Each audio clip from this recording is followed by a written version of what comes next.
Bismillahirrahmanirrahim. Assalamualaikum warahmatullahi wabarakatuh. Alhamdulillahi rabbil alamin. Wabihi nasta'inu ala umurid dunya waddin. Assalatu wassalamu ala nabiyyina Muhammadin wa ala alihi wa sahbihi ajma'in. Allahumma inna nas'aluka ilman nafi'an wa rizqan tayyiban wa amalan mutaqabbala. Allahumma arinal haqqa haqqa warzuqna ittiba'ah wa arinal batila batila warzuqna jitinabah. Allahumma la sahla illa ma ja'altahu sahla wa anta taj'alil hazana idza syi'ta sahla. Kaum muslimin wal muslimat, a'azani Allah wa iyyakum. Marilah kita panjatkan puja dan puji syukur kepada Allah Subhanahu wa taala atas limpahan nikmat yang Allah Subhanahu wa taala berikan sehingga kita disampaikan dan dimampukan untuk dapat melaksanakan ibadah puasa di hari yang ke-17 ini. Salawat dan salam marilah terus kita panjatkan kepada Nabi kita Nabi Muhammad sallallahu alaihi wasallam. Semoga dengan banyak bersolawat kita menjadi pengikut beliau yang sejati dan dapat berjumpa dengan beliau nanti di surga Firdaus. Amin ya rabbal alamin. Kaum muslimin wal muslimat, a'azani Allah wa iyyakum. InsyaAllah kita akan lanjutkan pembahasan kita dari kitab Majalis Syahri Ramadan yang disusun oleh Syekh Muhammad bin Shalih Al-Utsaimin, yang mana pada pertemuan hari ini InsyaAllah kita akan lanjutkan pada majelis yang ke-17,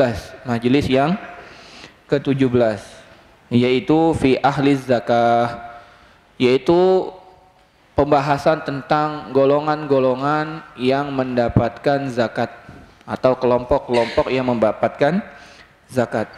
Kemarin kita telah bahas tentang kewajiban zakat, bahwasanya zakat itu ada 4 macam. Yang pertama zakat pertanian, yang kedua zakat peternakan, yang ketiga zakat emas dan perak termasuk uang yang sekarang, baik itu rupiah, dolar, apalagi pound sterling, euro, itu semua masuk dalam kategori emas dan perak. Kenapa? Karena dia pengganti emas dan perak. Dan yang keempat adalah zakatul arud, yaitu zakat barang dagangan atau zakat perdagangan. Jadi ada 4. Nah, hari ini kita akan bahas tentang siapa saja yang berhak menerima bagian zakat tersebut. Siapa saja yang berhak menerima bagian zakat tersebut. Namun masih ada yang tersisa dari pembahasan kita kemarin tentang 4 zakat itu, ya. Maka mari kita selesaikan apa yang tersisa dari pembahasan yang kemarin. Kita balik lagi ke pembahasan yang pertama, yaitu zakat pertanian. Zakat pertanian. Pertama, zakat pertanian ini tidak semua tanaman-tanaman yang berbuah itu dizakati, tidak semua. Ya. Berdasarkan sabda Nabi SAW, yang dizakati itu ada 4 komoditas saja. Yang pertama kurma, yang kedua gandum kasar, yang ketiga gandum halus, yang keempat kismis. Lalu para ulama berijtihad, apakah hanya 4 sini atau yang lain juga? Maka sampailah pada illah, yaitu sebab sesuatu itu, yaitu bahwasanya ilahnya adalah makanan pokok. Maka semua tanaman yang menjadi tanaman atau makanan pokok itu dizakati. Kalau kita di Indonesia beras atau jagung atau sagu atau sagu, itu semua dizakati. Itu semua zakati. Dan nisabnya, yaitu takarannya adalah 5 ausuk. 5 ausuk itu ausuk itu adalah takaran, ya, takaran. Wasak namanya. 1 wasak itu setara dengan 60 sok. 60 sok. 1 sok itu setara dengan 1 mud. 1 mud itu yang dimaksud adalah mud nabawi, yaitu takaran 2 telapak tangan yang digabungkan. Namun ukuran nabawi. Nah, maka ini sama seperti zakat fitrah. Zakat fitrah itu dikeluarkan 1 sok, yaitu 4 mud, arba'atu amdad, yaitu 4 mud. Takarannya berapa? 2,4 kilo sampai 3 kilogram. 2,4 kilo sampai 3 kilogram. Ya. Yang terkenal di kita 2,5 kilogram. Namun untuk kehati-hatian kita lebih baik mengeluarkan 3 kilogram. Nah, kalau kita ambil di sini minimalnya 2,4 kilogram, maka yang dimaksud dengan 5 wasak yaitu 300 sok. 300 dikali 2,4, maka keluarlah 720 kilogram. 720 kilogram. Kalau hasil panennya 720 kilogram atau lebih, maka dikeluarkan zakatnya. Berapa zakatnya? Zakatnya adalah 1/10 bagi yang tidak diberi pengairan. Artinya hanya berdasarkan hujan. Ya, tanaman tak ada hujan saja. Maka itu zakatnya 1/10 atau 10%. Nah, biar nggak pusing ya. Atau 10%. Bagi yang mendapatkan pengairan, yang mendapatkan pengelolaan, pengairan, maka zakatnya adalah 1/20 atau 5%. 1/20 atau 5%. Jadi jelas. Kemarin 10% dan 5%, ya. Ini yang harus dikeluarkan. Adapun yang lain tidak ada zakat pertaniannya. Jadi kalau panen duku, panen yang lain itu tidak dikeluarkan zakat pertaniannya. Namun hasil perdagangannya misalnya dapat uang 100 juta dan 100 juta itu sudah melewati nisab zakat emas dan perak. Kalau 100 juta tidak berkurang selama 1 haul yaitu 1 tahun, maka wajib dikeluarkan zakat emas dan peraknya atau zakat malnya. Jadi tidak ada orang mengeluarkan zakat sawit, zakat karet, tidak. Namun uangnya itu hasil penjualan itu termasuk ke harta, harta itu yang dikeluari zakatnya. Nah, yang kedua itu zakat peternakan. Yang dimaksud peternakan di sini adalah unta, sapi atau kerbau, kambing atau domba, ya. Dan ukurannya unik, ini ukurannya unik. Dan ini menunjukkan bahwasanya zakat ini adalah amrun taufiqi. Amrun tauqifi, bukan taufiqi, tauqifi, ya. Yaitu berdasarkan petunjuk dari ilahi Rabbi, petunjuk dari Allah Subhanahu wa taala. Tidak bisa kita reka-reka. Tidak bisa kita reka-reka ya, kita buat-buat. Maka takarannya adalah kalau unta, kalau sudah punya 5 unta, maka wajib zakat. Zakatnya ada ukuran tertentu ya. 5 unta zakatnya kambing ya. Sapi 30 sapi wajib dizakati. Dan zakatnya juga ada bilangan tertentu. Kambing 40. Kalau sudah 40 maka dia wajib dizakati. Jadi unta 5, sapi 30, kambing 40. Dan syarat hewan ternak ini dizakati adalah hewan ini digembalakan, dilepaskan, bukan dikasih pangan, bukan dikasih pakan. Kalau dikasih pakan tidak kena zakatnya. Jadi harus digembalakan. Tetapi kalau seandainya ketika hari paceklik misalnya dia dikasih makan, itu tidak mengapa karena hukum asalnya dia digembalakan. Jadi mayoritas kehidupannya digembalakan. Walaupun sesekali dikasih makan, maka dia hukumnya tetap digembalakan. Ya, kalau yang dikasih pakan itu tidak kena zakat. Kecuali bagi hewan-hewan yang menjadi komoditas barang dagangan. Jadi bukan peternak, tapi dia pedagang hewan. Maka hewan itu mau dilepas digembala ataupun dikasih makan tetap dizakati. Zakatnya zakat perdagangan, bukan zakat peternakan. Karena dia adalah pedagang hewan, bukan peternak hewan, atau dia peternak sekaligus pedagang, maka saat dia berdagang itu menjadi komoditas perdagangannya, ya, karena ada umur-umur tertentu yang menjadikan komoditas perdagangan. Yang ketiga adalah zakat emas dan perak. Zakat emas dan perak. Untuk zakat emas sendiri nisabnya atau kadar minimalnya adalah 20 dinar. 20 dinar. Jadi kalau kita sudah punya emas sebanyak 20 dinar, wajib dizakati setelah lewat 1 tahun. Jadi begitu masuk misalnya Ramadan, tiba-tiba kita dapat rezeki, dapatlah 20 dinar. Maka kalkulasinya mulai di Ramadan. Ramadan tahun depan kalau nilainya tetap 20 dinar, wajib dikeluari zakatnya. Berapa zakatnya? 2,5%. Rubu'ul usyur, yaitu 2,5%. Ya, 2,5%-nya. Jadi harus dizakati. Harus dizakati. 2,5% dari 20 dinar atau lebih. Ustaz, 20 dinar itu berapa? 1 dinar itu 4,25 gram. 1 dinar Islam yaitu 4,25 gram. Jadi kalau 20 kali 4,25 dapatlah 85 gram emas. Jadi kalau kita punya 85 gram emas wajib dizakati. Berapa suku? Ya hitung sendiri. Ya karena suku itu hitungan kita ini yang paling banyak digunakan di Palembang ini suku ya. 1 suku 6,25 gram ya, hitung sendiri berapa kita punya emas. Kalau kita punya 10 suku berarti kita punya 60 gram. Sudah wajib di 10 suku 60 gram. 6 berarti belum ya, karena 85 gram ya. Kalau punya 20 sudah pasti dizakati. Berapa uangnya? Tadi barusan Ana lihat harga emas 1 gramnya 926, lagi turun. Biasanya 1 juta ke atas. Ya.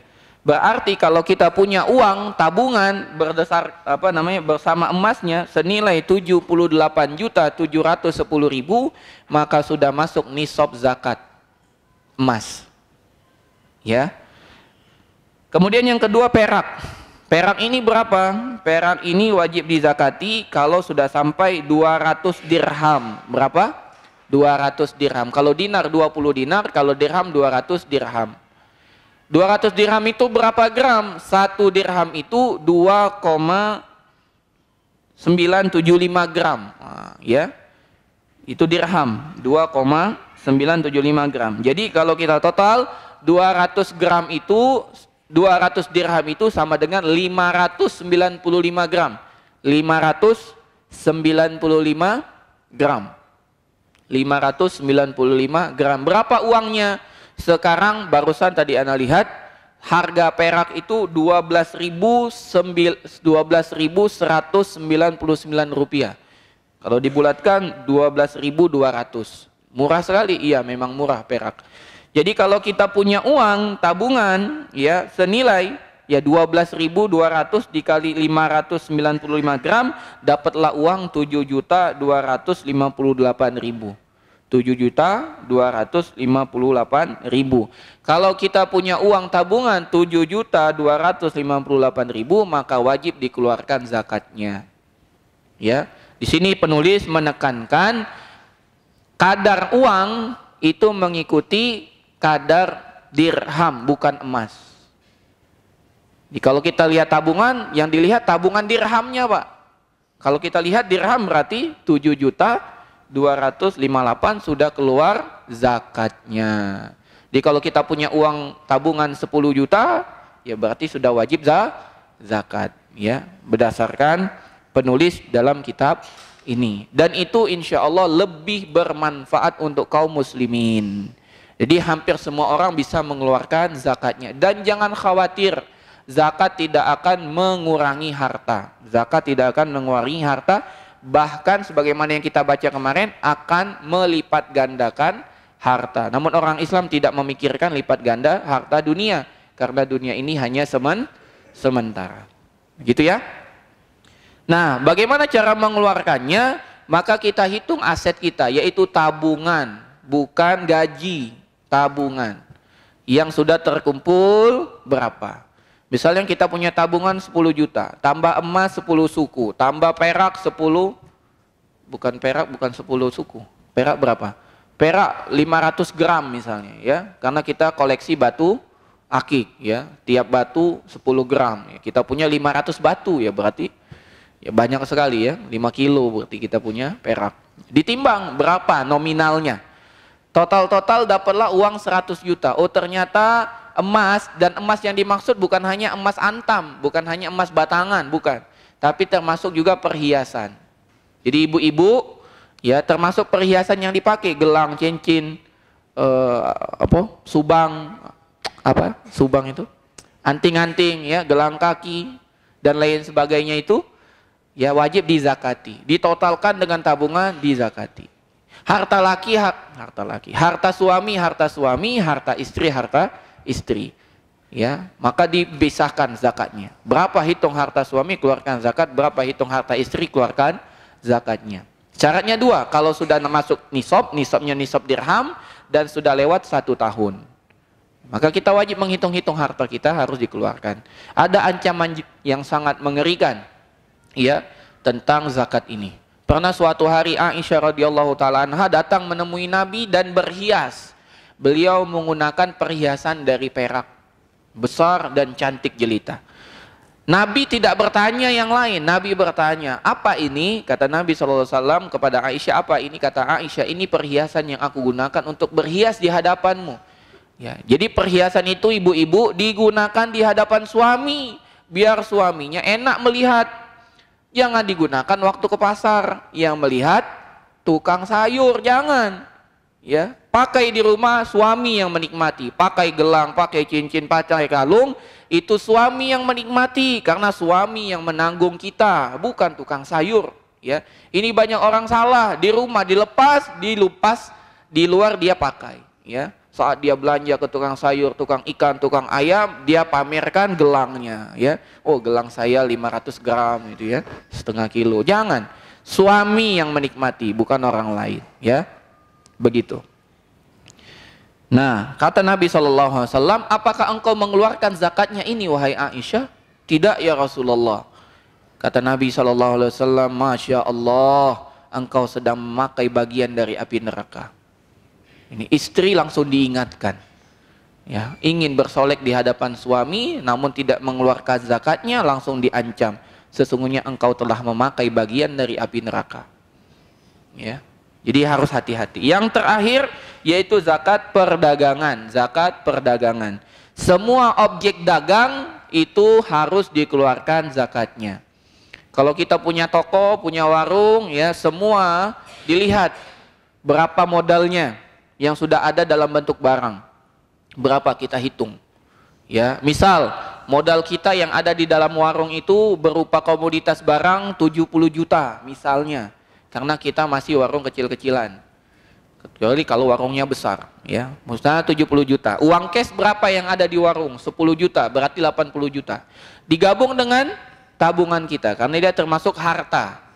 Kita punya tabungan berapa? 30 juta. Berarti kita punya dana 110 juta. Dikeluarkan zakatnya 2,5%. Semua, apa saja komunitasnya. Entah kita dagang sapi, berarti sapi dinilai berapa? Satu sapi 10 juta. Kita punya 100 sapi, berarti nilai itu dikeluarkan zakatnya. Kambing begitu juga. Apalagi usaha kita. Mebel, apalagi. Semua. Kita hitung berapa asetnya, ya kita keluarkan zakatnya. Zakat perdagangan. Yang tidak kena zakat itu adalah barang yang kita gunakan sehari-hari. Kita punya rumah kita harga 3M, tidak dikeluarkan zakat. Tapi 3M tidak dikeluarkan karena kita pakai rumah tersebut. Kecuali rumahnya udah dipasang plang, dijual, berarti dia komunitas barang dagang, dikeluarkan zakatnya. Mobil, kita punya mobil, apa namanya, Porsche, antum tahu Porsche enggak? Mercedes-Benz, Mercy, BMW, harga 3M, 5M.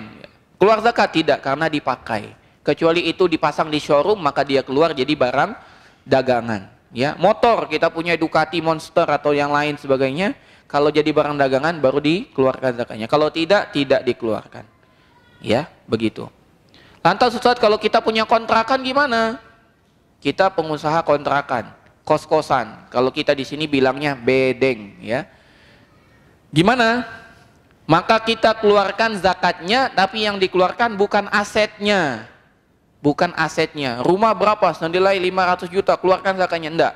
Tapi yang dikeluarkan adalah biaya sewanya. Berapa kita dapat setahun sewanya? Kita punya bedeng 5 pintu, satu pintu setahun 8 juta, 8 kali 5 40 juta.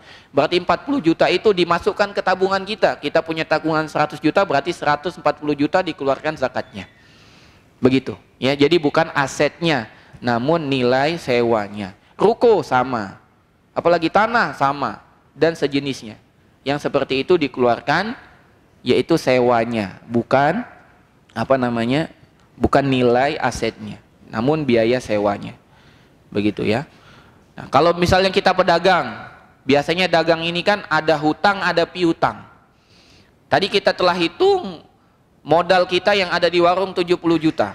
Uang cash yang ada di warung 10 juta. Tabungan kita ada 30 juta, berarti 110 juta. Namun kita hitung berapa kita punya hutang. Biasanya kita ke distributor punya hutang toh. Hitung-hitung, oh ternyata 10 juta. Berarti dikurang 110 juta, kurang 10 juta sebagai hutang. 100 juta. Tapi kita hitung-hitung lagi, kita punya piutang. Piutang itu kita ngutangi orang. Distributor belum bayar ke kita. Ya, misal tagihan belum dibayar. Berapa? 20 juta. Berarti zakat kita ditambah lagi. 100 tambah 20 berarti 120 juta. Jadi yang tidak di mata kita pun tetap dihitung. Hutang maupun piutang. Hutang maupun piutang. Jadi kalau seandainya ana menghutangi salah satu santri, misalnya Adrian 100 juta, berarti ana punya piutang, Adrian punya hutang. Ana yang harus mengeluarkan zakat 100 juta yang dipegang oleh Adrian, bukan Adrian. Ya, ana yang harus mengeluarkan zakatnya, karena itu uang ana yang dipakai Adrian. Ya. Kecuali usaha, kalau usaha mudharabah misalnya, maka itu zakat bersama karena masuk zakat perdagangan. Ya. Wallahu a'lam bishawab. Inilah 4 pembahasan yang kemarin tidak sempat kita bahas, dan sepertinya memang zakat ini tidak bisa sebentar, harus panjang. Namun tidak apa-apa, ya. Mala yutraku kulluhu la yutraku julluhu. Apa yang tidak bisa kita ambil semua, jangan dilepaskan semua. Maka kita masuk ke majelis yang ke-17, yaitu orang-orang yang mendapatkan zakat. Ya. Kaum muslimin wal muslimat a'adzanillah wa iyyakum, landasan dalam pembagian zakat ini sudah sangat jelas. Allah Subhanahu wa taala sendiri yang membagi. Allah Subhanahu wa taala sendiri yang membagi. Kita tidak bisa reka-reka, nggak bisa buat-buat. Ini sudah amrun qat'iyun, sesuatu yang sudah pasti, Allah sendiri yang membaginya. Allah Subhanahu wa taala memaparkan tentang golongan yang menerima zakat ini dalam surat At-Taubah ayat 60. At-Taubah ayat 60. Allah Subhanahu wa taala berfirman, a'udzubillahi minasyaitonir rajim, innamas shadaqatu lil fuqara'i wal masakini wal 'amilina 'alaiha wal mu'allafati qulubuhum wa fir riqabi wal gharimina wa fi sabilillahi wa banis sabil fariidatan minallah wallahu 'alimun hakim. Sejatinya sedekah itu, yaitu zakat, hanyalah untuk orang-orang fakir, orang-orang miskin, dan orang yang bekerja atas zakat tersebut. Jadi pekerja zakat boleh dapat zakat. Wal mu'allafati qulubuhum, dan orang-orang yang ingin dilembutkan hatinya, baik dia belum masuk Islam ataupun baru masuk Islam. Ya. Wa fir riqab, ya. Dan bagi hamba-hamba, ya, wal gharimin, dan orang yang bangkrut, wa fi sabilillah, di jalan Allah, wa banis sabil, dan juga bagi hamba sahaya, hamba jalanan, ya, anak jalanan. Maksudnya orang yang terputus di jalan. Fariidatan minallah, kewajiban dari Allah, wallahu alimun hakim. Allah Maha mengetahui lagi Maha bijaksana. Inilah 8 golongan, ya. Diulang, yang pertama al-fuqara, yaitu orang-orang fakir. Siapa itu fakir? Orang yang tidak mampu memenuhi kebutuhan hariannya. Kebutuhan hariannya saja dia tidak sanggup untuk memenuhi, itu orang fakir. Yang kedua al-masakin, yaitu orang-orang miskin. Orang-orang miskin itu adalah orang yang mampu memenuhi hajat hidupnya hari itu, namun besok tidak bisa. Hanya mampu memenuhi hajat hidupnya hari itu saja. Besok belum tentu ada. Bisa jadi besok dia jadi fakir. Jadi ambang batas antara fakir dan miskin. Ya. Begitu. Namun susahnya kita sekarang, dan bedanya dengan orang zaman dahulu. Orang zaman dahulu miskinnya itu dia tahu kadar dirinya. Mereka tidak mudah untuk berhutang, Pak. Andai pun mereka berhutang, berhutangnya untuk permasalahan pokok. Kita sekarang bingung. Kita menilai dia miskin, namun motornya 2-3 di dalam rumah. Tapi ditanya, motornya sudah lunas? Belum, kredit semua. Inilah namanya memaksakan. Ya. Ini namanya memaksakan. Harusnya kita mengikuti pepatah yang sudah terkenal di negeri kita sendiri, ya. Jangan sampai besar pasak daripada tiang, ya. Jangan sampai besar pasak daripada tiang. Kita menyesuaikan, ya. Jadi orang miskin itu adalah orang yang mampu memenuhi kebutuhan hari itu, namun dia tidak bisa besoknya belum tentu ada. Orang yang cukup, orang yang kaya adalah orang yang mampu memenuhi kebutuhan hariannya, ya. Yang ketiga adalah al-amilina 'alaiha, yaitu pengurus zakat. Dan pengurus zakat ini adalah orang-orang yang ditunjuk untuk mengurusi zakat. Memang kerjanya untuk zakat, fokusnya untuk zakat. Kalau alhamdulillah sekarang di negara kita sudah ada Baznas, ya, Badan Amil Zakat Nasional, dan punya cabang di tiap provinsi dan kota madya. Bahkan di beberapa kota kabupaten juga punya Baznas. Bahkan punya LAZ, ya, lembaga amil zakat di tiap masjid yang menginduk kepada Baznas. Nah, inilah amilina 'alaiha. Yang memang dia bekerja, dia habiskan waktunya untuk itu. Maka dia mendapatkan zakat. Naam. Yang keempat adalah al-mu'allafati qulubuhum, yaitu orang yang ingin hatinya dilembutkan. Baik dia belum masuk Islam, kita kasih zakat agar dia masuk Islam. Karena masalah uang dan harta ini, Pak, dapat melenakkan hati. Coba kita lihat ya. Insya Allah aman ya, karena kita membahas dengan agama kita sendiri. Kita lihat para misionaris berdakwah dengan agama mereka sendiri. Mereka mengerahkan harta benda mereka. Makanya banyak di daerah-daerah terpencil masuk agama lain atau murtad dari agama Islam karena hanya sekardus mie. Kenapa? Karena mereka nggak bisa makan mie, ya. Maka alangkah baiknya kalau zakat ini menjadi poros, ya, untuk kita berdakwah, untuk mengislamisasikan umat ini. Jangan sampai kena permurtadan, ya. Yang kelima adalah ar-riqab, ya. Wahum al-ariqa al-mukatabun, yaitu hamba-hamba yang ingin merdeka, yang sedang berusaha untuk merdeka, ya. Alladzina ishtara'un anfusahum min asyadihim, ya, yaitu budak-budak hamba-hamba sahaya yang sedang berjuang membayar diri mereka sendiri kepada tuan-tuan mereka. Maka itu dapat diberikan zakat agar dia merdeka.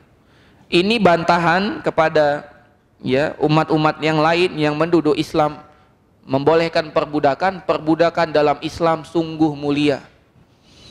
Perbudakan dalam Islam, budak itu dijamin makan dan hidupnya oleh tuannya. Bahkan zakat fitrahnya dikeluarkan oleh tuan dan majikannya. Bahkan kalau dia ingin merdeka, tuannya mengizinkan untuk dia merdeka, yaitu dengan berusaha, dia membeli dirinya sendiri, ya. Jadi orang yang menuduh Islam mengizinkan perbudakan, jangan bayangkan perbudakan seperti perbudakan orang kafir. Perbudakan Islam sungguh sangat mulia, ya. Dan ini bantahan bagi yang belum kenal dengan perbudakan Islam, belajar tentang Islam. Semoga Allah berikan petunjuk agar kita dapat teguh di atas agama kita atau bahkan masuk ke dalam agama Islam dengan sempurna. Yang keenam adalah al-gharimin, yaitu orang yang bangkrut. Bangkrut ini ada dua. Bangkrut pertama karena dia menghabiskan hartanya untuk memperbaiki hubungan antar saudara, dan ini besar sekali pahalanya. Atau yang kedua, bangkrut karena usahanya sendiri, pailit. Maka dia boleh mendapatkan zakat. Boleh mendapatkan zakat. Bangkrut, ya. Siapa orang yang bangkrut? Orang yang dulunya punya harta, kemudian hartanya hilang, maka dia bangkrut. Boleh, ya. Nabi SAW mengatakan kepada Qabisah, ya Qabisah, innal mas'alata la tahilu illa li salasah. Tidak boleh minta-minta kecuali 3 orang. Satunya orang yang bangkrut, boleh dia meminta, termasuk zakat. Yang ketujuh adalah fisabilillah. Yang dimaksud fisabilillah adalah al-jihad, adalah jihad di jalan Allah untuk meninggikan kalimat Allah Subhanahu wa taala. Ya, maka ini dapat diberikan zakat bagi para pejuang fisabilillah. Ya. Dan yang ke-8, dan ini adalah yang terakhir, adalah Ibnus Sabil. Ibnus Sabil. Siapa ini Ibnus Sabil? Ibnus Sabil itu adalah seorang musafir yang kehabisan bekalnya di tengah perjalanan. Tidak harus dia miskin, tidak harus dia fakir, dia bisa jadi orang kaya. Namun di tengah perjalanan dia kehabisan bekal. Dan jangan bayangkan perjalanannya cuma di Indonesia. Kalau dia berjalan di luar negeri misalnya, ATM-nya tidak berlaku, uang-uangnya nggak berlaku, dia putus perbekalannya. Dia tidak ada anak saudara, handphonenya hilang misalnya, maka dia berhak mendapatkan zakat. Inilah 8 golongan yang Allah Subhanahu wa taala bagi ya untuk kita memberikan zakat kepadanya. Dan memang zakat itu bagusnya dikoordinir oleh sebuah badan. Ya, agar dapat dikumpulkan. Jadi terlihat besar. Ya, bagus sekali kalau kita ya di pondok pesantren kita lebih memantapkan lagi ya pengurusan masalah zakat ini. Semoga dakwah kita makin kuat ya dengan orang-orang menyalurkan zakatnya melalui kita. Jadi kita bukan penerima zakat, tapi kita menyalurkan zakat. Ya. Semoga dengan ini Allah Subhanahu wa taala bantu kita untuk terus berdakwah, dan dengan ini dapat meninggikan kalimat Allah Subhanahu wa taala. Inilah pembahasan tentang orang-orang yang mendapatkan zakat, yaitu 8 golongan dan hanya 8 golongan. Tanbih, peringatan, tidak boleh zakat digunakan untuk bangun masjid. Ya.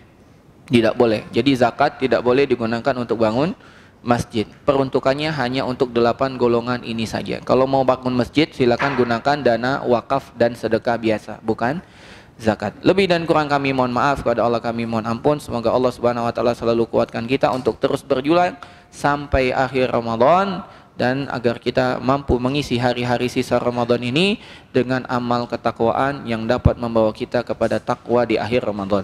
Kita tutup dengan doa kafaratul majlis. Subhanakallahumma bihamdik, asyhadu an la ilaha illa anta, astaghfiruka wa atubu ilaik. Assalamualaikum warahmatullahi wabarakatuh.